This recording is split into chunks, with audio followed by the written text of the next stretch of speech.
Welcome to St. Louis on the Air. I'm Don Marsh. Southern Illinois University Carbondale is floating the idea of using volunteer adjunct professors under certain conditions.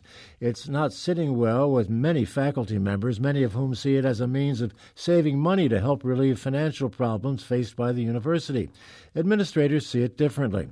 We're taking a closer look, and joining me is Dave Johnson, Associate Professor of Classics at the university. He is also the president of the SIUC Faculty Association. It represents tenured faculty and those on track for tenure. He joins us by phone from Carbondale. Thanks so much, Dave, for being with us. Yeah, pleasure to be with you. This whole idea, this whole approach by the university is not a done deal by any stretch of the imagination, is it? That's correct. It's not. It's a proposal. They're calling it a pilot proposal, and it's fairly limited in scope. And we can go into the details of just how it's limited. But I think the reason that it's become such a big story is that it comes in a context where public higher education in this country is being increasingly defunded by state governments, and there's increasing pressure on faculty and on administrators to try to do more with less. So in that context where people are already feeling undervalued, underpaid, and stretched way too thin, any kind of proposal, however well-intentioned it may be, however limited it may be, to increase the use of volunteers, just it sends the wrong signal. It kind of sends people through the roof because it contributes to this belief out there that higher education is something that is frivolous or is a luxury, is not something that we really need to invest in. Let's get into those limitations and find out exactly what this proposal is. What has the administration stated it wanted to do, and how is it limited? Yeah, it's limited in that our understanding, and we're confident in this, we're confident both that we understand what the administration is proposing and that, frankly, we can hold them to it, is that these folks, they're not seeking to get people to teach entire classes for nothing. What they're seeking to do is to increase in scale and the level of formality, kinds of volunteer work that already happen to some extent in all universities.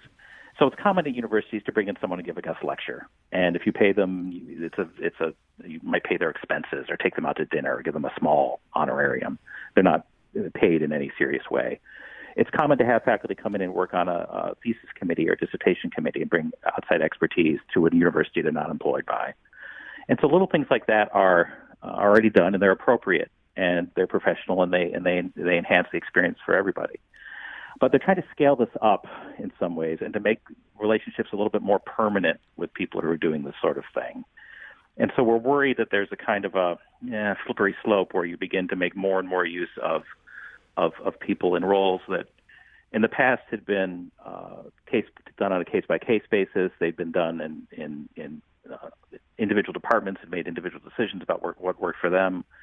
And at least as it was originally rolled out, it looked like the administration was saying, hey, let's do more of this. This really makes sense. This could really get alumni in particular more energized about what's going on campus. And so we see some potential here for a erosion of the role and the compensation, frankly, of faculty on campus. So you are looking down the road and saying it could cost jobs or replace vacancies. Yeah, it could if it, especially as it was originally pitched. Okay, and they've walked back a little bit from how it was originally being sold on campus. And I mean, a comparison for public radio listeners would be like, wouldn't it be nice if it's a public radio station? We have a lot of donors and community members who are articulate, intelligent people, and maybe we could use them and not just use them for pledge drives, but have them do their own shows an hour a week or something, right? And that kind of sounds like a neat idea. No, it doesn't. Not to you, right?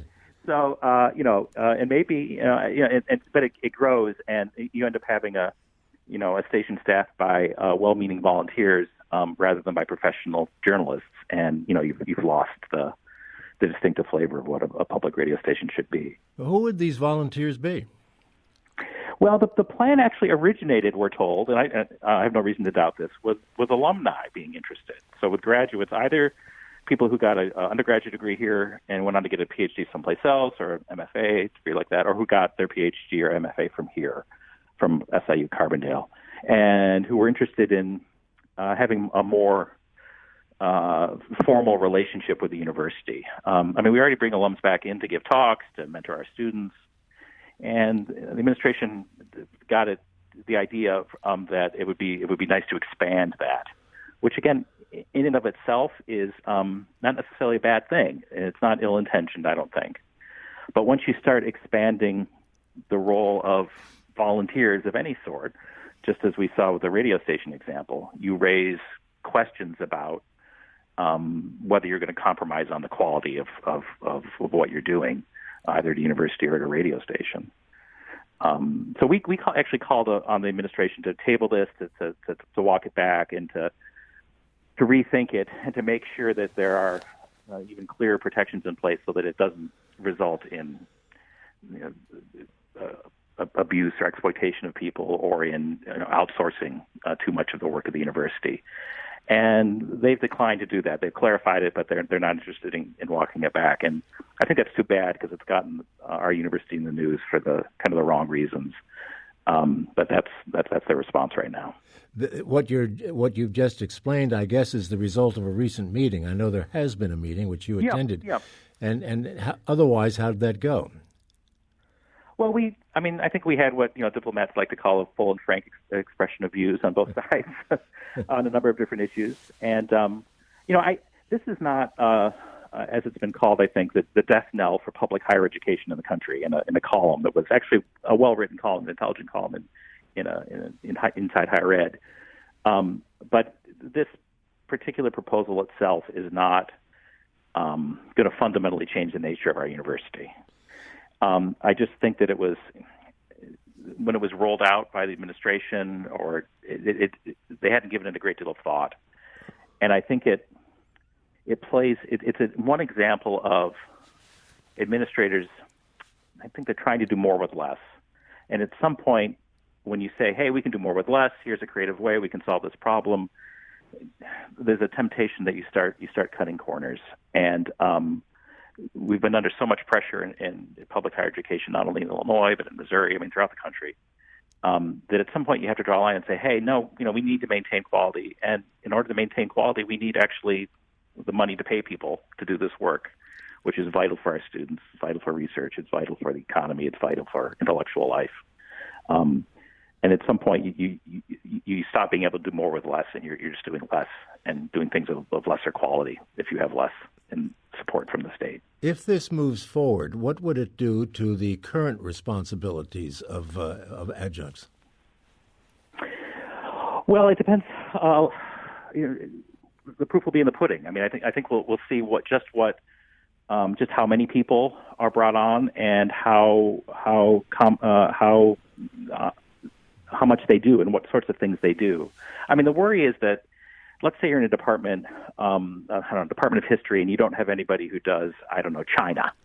And but you've got an alum out there somewhere who got a degree from someplace and does China. And you start bringing that person in to give a lecture once a year as a volunteer, and they serve on thesis committees and things. And then if you're a department chair of the Department of History, just using it as an example, and you go to the dean and you say, hey, we really need someone to do China. China is vitally important in the world today. And we're a research university. We need to have a historian of contemporary China. And the dean's going to go back and say, well, we got this alum who comes every once in a while. So that's the kind of situation that could be problematic down the road. We're not there yet, but that's what led, I think, a lot of people on campus to be concerned when they first heard about this. So there's the slippery slope that you mentioned a moment or two ago. What about the Alumni Association? I have to assume that there is such an animal at SIUC. Has this association been heard from? Well, my understanding is that it was their idea, and I don't blame them at all. I think they're alumni who want to get more involved with the university, and that's a good thing, and that's something we should promote. I think is that where we kind of lost a step or dropped the ball is when they brought that to administrators, and administrators didn't see how proposing greater use of volunteers was going to play on campus. They didn't understand the optics, and they didn't understand the legitimate concerns that people were going to have that this could undermine the role of regular full-time paid faculty at the university. So I'm hopeful that as this thing actually works out, that it will do what we're told it was intended to do, which will connect some alumni more closely to the university without having any major deleterious effect on the stature and the compensation for current faculty. Does your association have the kind of clout that could stop this thing in its tracks, or can it be stopped in its tracks? Well, it depends on what they do with it, right? So, there's certain steps they could take in terms of, there are protections in some of the union contracts, and there's a union that represents paid adjuncts at this university, okay, paid non-tenure track faculty, as we call them. And there are provisions in their contract that say you can't lay off somebody and then hire someone at a lesser pay scale to do the same work. Just as an example, I think more important, or at least equally important to the contractual protections, are just the fact that our faculty here are awake to the possibilities of this and are going to complain and raise a ruckus, and we've seen very clearly that without many faculty here actually marching in the streets, that just the potential of abuse has gotten a great deal of press coverage, and so I think that makes me confident that there's the community, the wider community, the national community, frankly, people concerned about public higher education, is going to react strongly if this program or any other similar proposal elsewhere really goes too far and we move too far towards not only underpaying adjuncts, which is enough of a problem, it's a huge problem, but not paying them at all. If some version of this were approved and were put in place, would it likely then move to SIU Edwardsville? I don't know. I think I don't think it necessarily would move to Edwardsville. It might be something they would consider. I hope they'd be smart enough not to, given the bad press it's gotten here at Carbondale.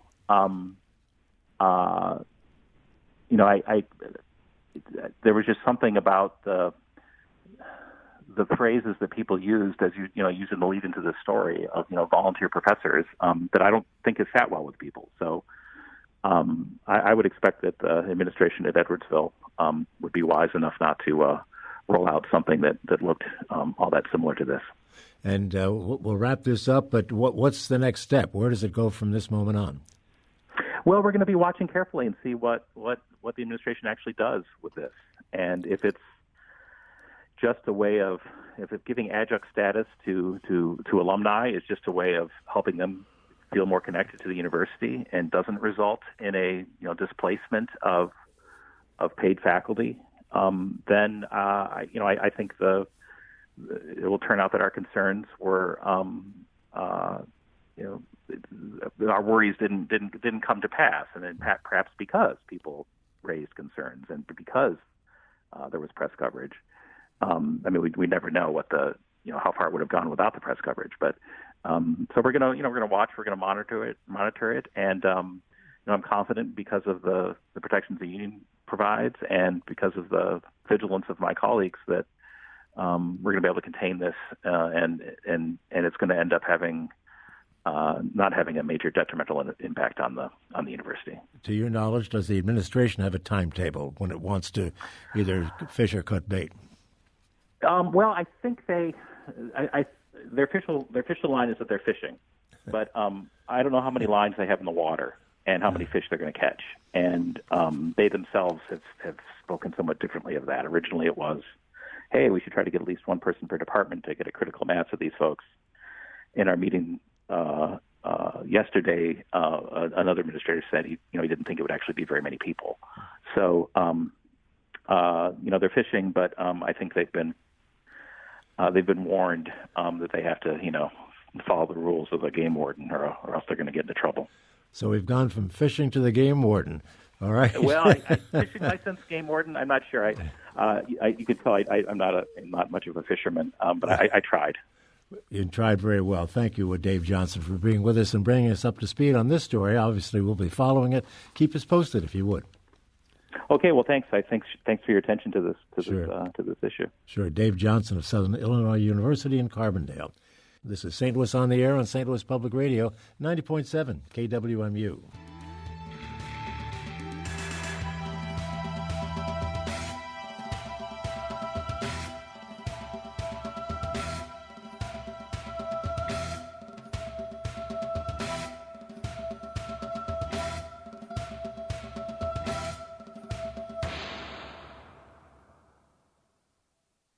Support comes from the Missouri Forest Products Association. Missouri produces wood pallets, railroad ties, white oak barrels, hardwood floors, and more. Details on the variety of products made in the state are at choosewood.com.